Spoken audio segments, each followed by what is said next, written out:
We didn't have a whole lot of money in those days, and we had hand-me-down uniforms from many, many years ago. So the JV team went out for one of their first or second practices.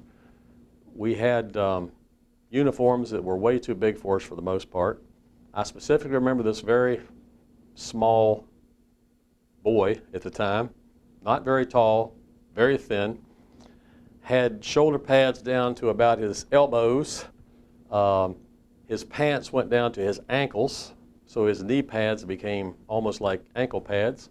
A helmet that when he ran was so big that it just bounced all around his head. He wasn't a big guy, but he was strong.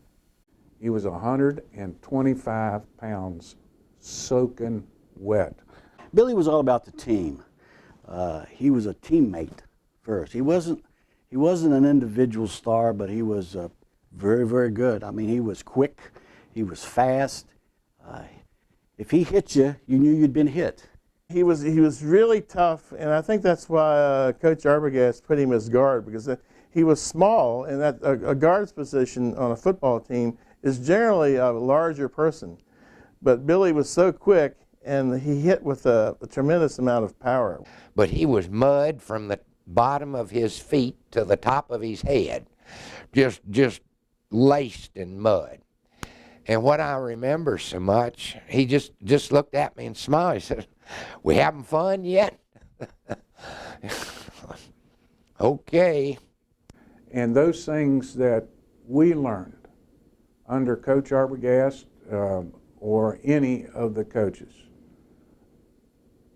took us to another level when our life began after high school graduation.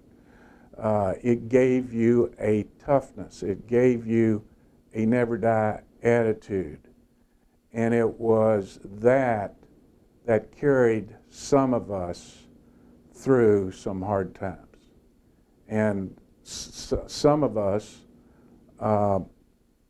those hard times ended up in Vietnam.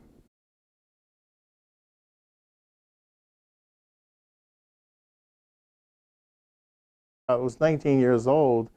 I'd never been out of Rockingham County, so it was a scary situation. I saw my first dead person ever in my life.